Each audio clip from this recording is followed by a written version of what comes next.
Hi everybody, my name is Spike Brave, and today I'd like to give you a look at the JR7-F Jenner BattleMech in Mechwarrior Online.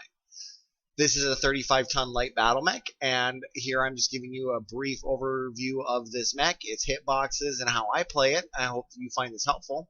So let's start about talking about those hitboxes. So as you can see, I've got my Jenner pulled up here.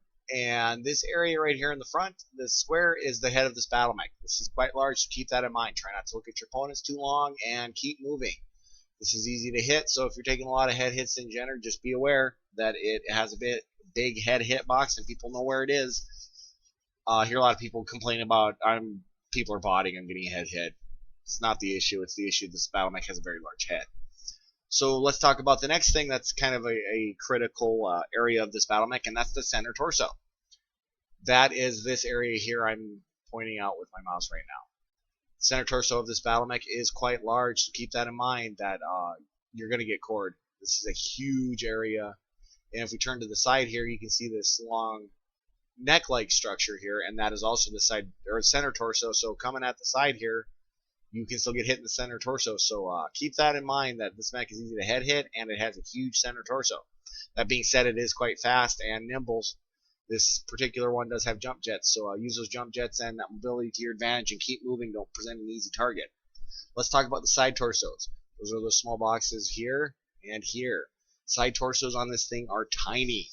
Very safe to run an XL engine in this BattleMech because you will not take a lot of damage to your side torsos. And as far as I can remember, I don't think I've ever been killed due to the loss of a side torso in this particular BattleMech. And let's talk about these arms. In this particular variant of the Jenner, all its weapons are in its arms. So right here and right here are the arms. And then we'll turn to the side here. And as you can see, those arms from the side do cover the side torsos very nicely. So again, those side torsos are very safe in this BattleMech. Let's talk about these legs. A lot of people leg light mechs to limit their mobility. It's a great strategy. It's a great tactic.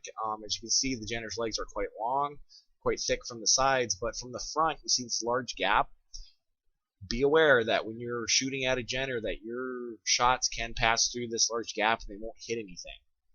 Makes sense. It's quite a wide stance, and all the munitions in the game will currently fit in this area. So keep that in mind. If you're shooting at a Jenner head on, aim to the sides to get those legs. Don't aim straight down because you will put shells, laser fire, PPCs, whatever you're using, into this gap. So let's been a look at these hitboxes and some of the weaknesses of this BattleMech as far as the hitboxes go and some of the strengths. Let's take a look at this BattleMech's quirks and its hardpoints. So you can see by mousing over the tab of the mech in the mech lab, I can get this pullout that tells me all the information that I would need to know at a glance about this BattleMech. It has 6 energy hardpoints. Those happen to be located 3 in each arm. So you lose your arms in this BattleMech, you have no guns. Keep that in mind. That's important. And its only quirk is that it gets a 7.5% increase to its energy weapons range. I've chosen to go with 6 medium lasers in this build. So let's look at how I've got this mech loaded out. Now, before I get into this too far, I do want to say that this is just some advice. I see a lot of new players ask for advice on how to build BattleMech, so this is just advice. This isn't the end all be all. There's lots of different ways to play this mech. This is just what I've chosen to do with it, so keep that in mind. I'm just here to give you a place to start. Feel free to modify and customize to what fits your playstyle. That's what's most important. So let's look at how I've got this mech laid out. Now, first thing I did is I upgraded both the armor and the internal structure to give myself more weight. Medium lasers weigh a ton each, and then I wanted to make sure I had some room for some extra heat sinks and some jump jets. So I chose to use both those upgrades to get as much tonnage as possible out of this mech. I was able to fit the 300XL engine, biggest one that this particular chassis can carry. I've got heat sinks in both the slots that are available to the engine and then a third heat sink in the right torso. 4 jump jets to give myself more mobility. It could take a couple more. I decided to go with the heat sink instead for better heat dissipation. And of course, 6 medium lasers, 3 in each arm, filling up all those hard points that are in the arms. I've seen a lot of people run this with small lasers. That's fine. Or small pulse lasers, that's pretty good. I've seen a couple guys run around 6 medium pulse lasers. That's got to be hot, and you've got to kind of limit your armor to do that. I don't know if I'd recommend that one. But if it suits your playstyle, feel free. Let's look at the armor. I've got the head fully armored because that's something that gets hit a lot. I've got the center torso fully armored because that's important. Stripped off, total of 5 points of armor to come in at an even amount of weight for tonnage of my BattleMech. So I've taken 2 points of armor off each arm and 1 off each torso. I find that to be a good armor mix for this particular BattleMech. And then let's look what I've got loaded for equipment. So click on that tab. And for modules, I have a capture accelerator. As I've probably said in a lot of my other videos about light mechs should be capping on conquest matches. So I have that capture accelerator to help out with that. For consumables, I have an improved artillery strike and an improved UAV. Light mechs don't have the best firepower. This has pretty good firepower with those 6 medium lasers. It gives me a alpha of 30 if I can get it all on one part of the target. So that's pretty respectable for any BattleMech, so not too bad there. But that improved artillery strike gives you some firepower in a pinch. In this particular mech, if you lose your arms, you don't have any guns, so it's nice to have something to fall back on if I get my arms stripped off.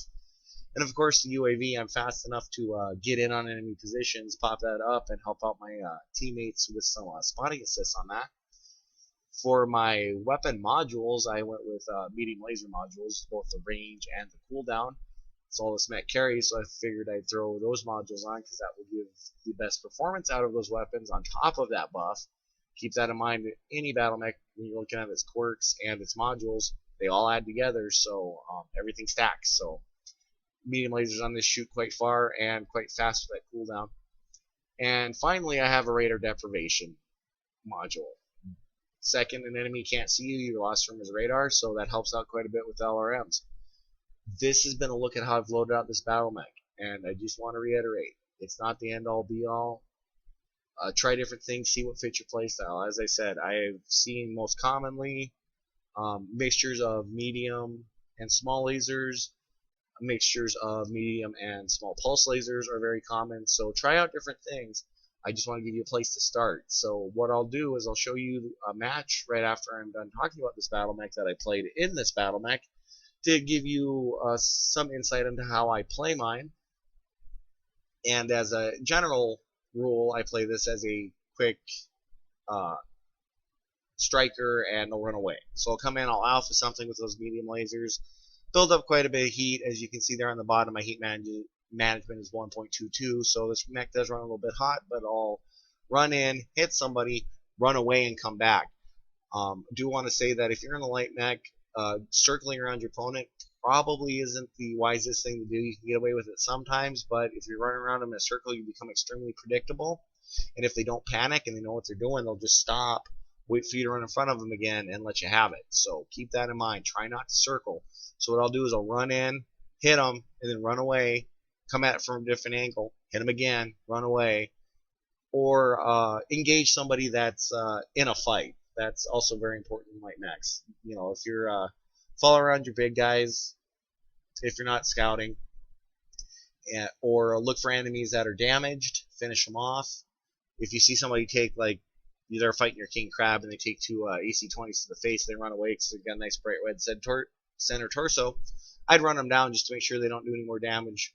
But that's how I play this guy, so I will quit rambling on about how talking about how I play it, and I will show you how I play it. So coming up here will be some gameplay that I filmed earlier, and I will talk a little bit about what I was thinking when I was doing stuff. And this is a great match as far as my team goes. The team that I played with on this match, it was a solo drop, of course, but the guys I was in with were very, very effective, and I spent a lot of time just trying to get in on the enemy because they were pretty aggressive and did a great job of stopping any pushes the enemy tried. So let's take a look at that match. Well, as you can see, we're out on the Frozen City night map, and we have an assault match. And what I start out by doing is I want to run over and check to see if we have any enemy BattleMechs coming over the ridge. So I'll start out here, and I will hook right, and I'll go up to the saddle. If you have any questions about some of the place names I use, check out my tutorial on this map. I'll explain those place names and that if you're unfamiliar with them. So I'm going to come up here and peek over the saddle and see what I can see. I do see some enemy BattleMechs right away, and I do shoot at them. Target acquired. New target acquired. You saw me taking some. I was hitting R rapidly to get 2 BattleMechs for that scouting bonus. I thought that Mad Dog looked pretty interested in me, so I was starting to back off to come back to my team and help them or get help from them if they pushed over that hill. And I saw some running over to the side, so I wanted to make sure that I wasn't needed over here as well. Acquired. Artillery strike online. So I'm just hanging out in the back to see where I need to go. And there's that Mad Dog that came after me, and of course he's stuck his head over the ridge and didn't like what he was seeing. So it looks like they're coming up over that ridge, so I go back to try to help out my team. I'm trying to stick with cover because I don't know how many LRMs are over there on that other side. So I'm going to come up over here, and my intention was to drop a UAV, and then I saw that one of my teammates had already done so, so I backed off again so I didn't expose myself to a whole bunch of enemy fire. I'm kind of staying in the back here because I noticed that we have some LRM boats, and I didn't want to leave them exposed if an enemy light got behind us. I'm kind of just moving around randomly so that I'm not an easy target. I saw some guys over here, so I was thinking about dropping my UAV, and then I saw that the hard push was here in the saddle, so I'm going to come from the side and try to get on people with the spider. Try to take care of him. And unfortunately, if you saw the smoke there, I jumped right into an artillery strike.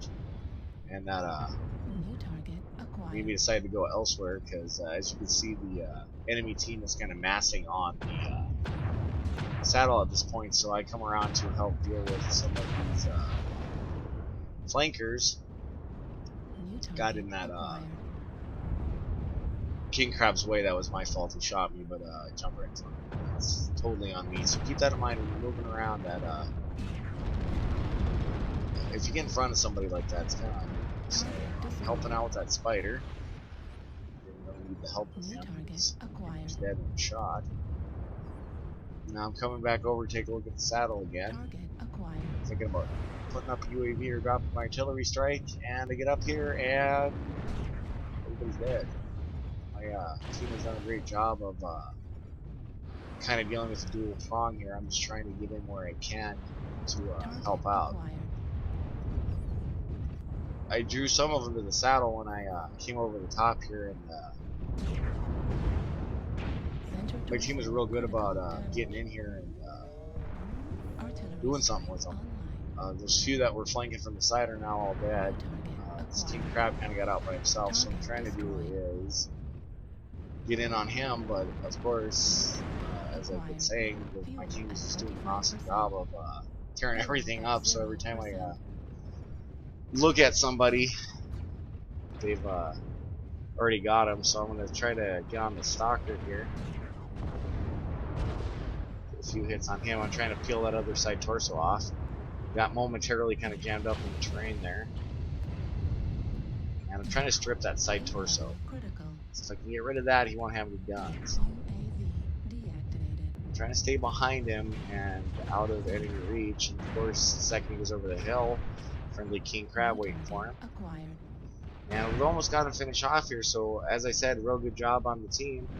I kind of did what you do as a light, just kind of poking around and stuff. You'll see at the end here that I get a little bit extra aggressive on this crab because I'm trying to get more damage and maybe a kill to end the match to earn some more experience points as he goes. But as you can see, I stuck full alpha, ran around the corner, and by then he was already dead. So real good example of how I like to use the mech as far as hitting and running. I just had a really good team that was very, very aggressive and did a good job of taking care of the enemy. I'm just going through my stats here so you can get a look at those. But that's a look at how I play my Jenner. I hope you've enjoyed the video. If you have, please subscribe to my channel. Great luck on the battlefield, and I hope to see you there. Thanks a lot.